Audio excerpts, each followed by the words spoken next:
Assalamualaikum warahmatullahi wabarakatuh. Kami dari kelompok 8 akan mempresentasikan hasil diskusi kami mengenai jenis standar moneter dan standar moneter internasional.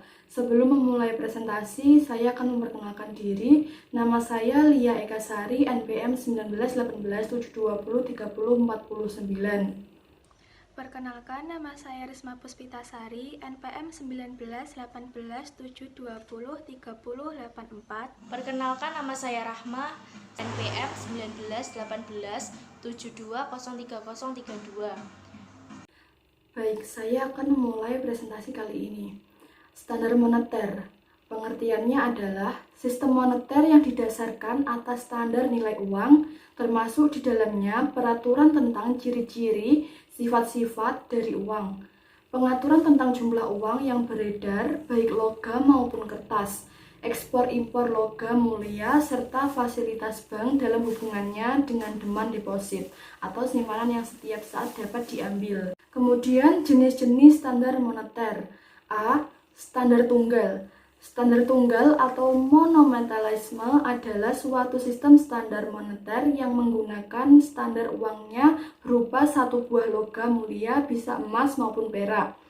Standar tunggal dibagi menjadi dua golongan. Yang pertama standar emas, yang kedua standar perak. Yang pertama standar emas, suatu sistem moneter di mana suatu bangsa menyatakan kesatuan moneternya dengan emas, bebas menjual belikan emas dengan harga yang pasti, dan mengizinkan orang-orang untuk mengimpor dan mengekspor emas tanpa batas. Macam-macam standar emas. Yang pertama the gold coin standard, yang kedua the gold bullion standard, yang ketiga the managed gold bullion standard, yang keempat the gold exchange standard. Yang kedua standar perak adalah suatu sistem standar moneter di mana suatu bangsa bebas memperjualbelikan perak dengan harga yang pasti dan mengizinkan seseorang untuk mengimpor dan mengekspor perak tanpa batas. Macam-macam standar perak. Yang pertama, the silver coin standard, yang kedua, the silver bullion standard, ketiga, the managed gold bullion standard, yang keempat, the silver exchange standard. B. Standar kembar adalah keadaan di mana suatu negara mendasarkan nilai uangnya atas dua jenis logam. Negara yang menganut standar kembar selalu memelihara nilai kesatuan mata uangnya baik dengan seberat emas tertentu maupun seberat perak tertentu. Salah satu tujuan dari standar kembar adalah mencegah kekurangan uang yang beredar dalam masyarakat karena berkurangnya suplai logam di negara yang bersangkutan. Standar kembar dibagi menjadi dua golongan. Yang pertama, sistem standar kembar alternatif. Yang kedua, sistem standar kembar paralel. Penjelasannya, yang pertama, sistem standar kembar alternatif. Jika nilai perbandingan emas dan perak ditetapkan menurut undang-undang dan peredaran uang emas dan uang perak bergantian. Yang kedua, sistem standar kembar paralel. Jika nilai perbandingan emas dan perak tidak lagi ditetapkan menurut undang-undang, uang emas dan uang perak kedua-duanya beredar. C. Standar pincang. Standar pincang adalah sistem moneter yang menggunakan satu jenis logam mulia saja, misalnya emas sebagai bahan baku moneter, tetapi pada saat yang sama beredar juga uang dari logam lain.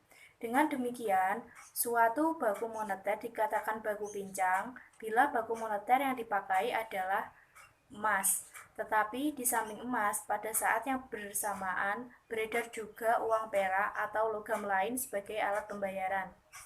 D. Standar kertas atau standar kepercayaan. Standar kepercayaan merupakan sistem moneter di mana nilai uang tidak dijamin dengan seberat barang. Tetapi kepercayaan masyarakat dapat menerima uang sebagai alat pembayaran yang sah.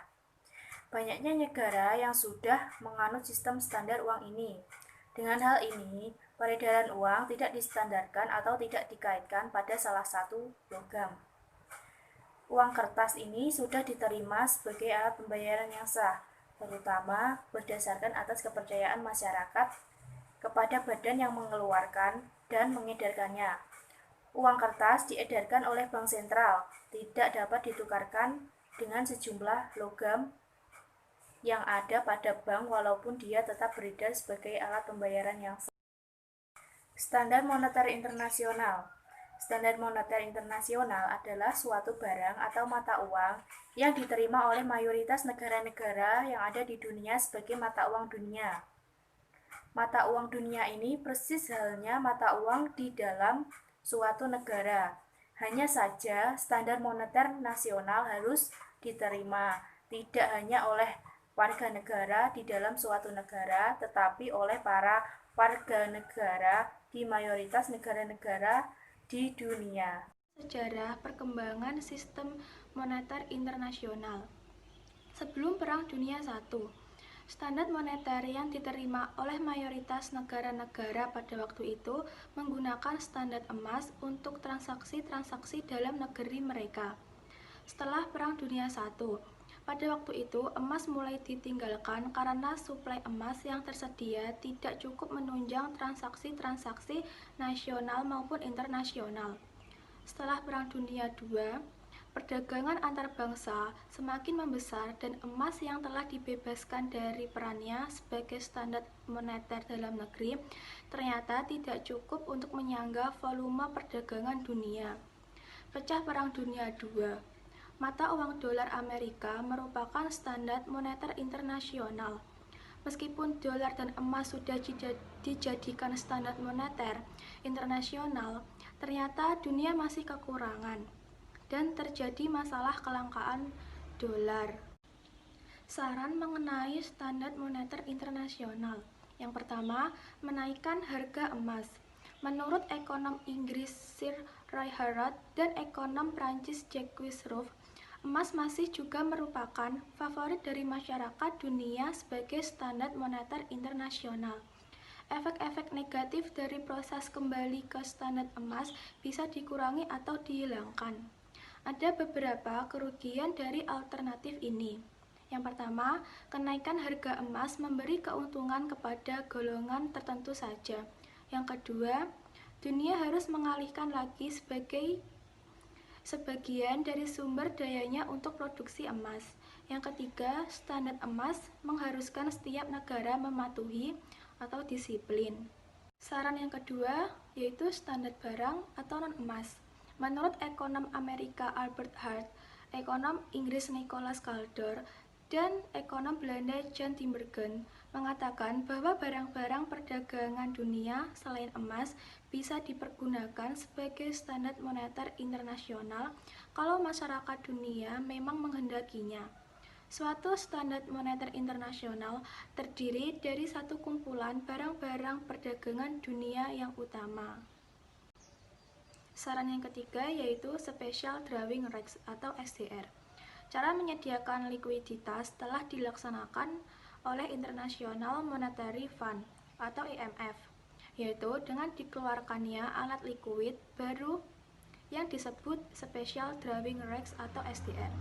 SDR adalah semacam uang giral internasional yang didukung penuh dengan dana reserve dan emas IMF. SDR tidak ada hubungan yang langsung dengan persediaan maupun harga emas. Kurs SDR adalah indeks yang tertimbang dari beberapa mata uang utama di dunia. Demikian presentasi dari kelompok kami. Maaf apabila ada kurang dan lebihnya dalam penyampaian materi. Saya akhiri. Wassalamualaikum warahmatullahi wabarakatuh.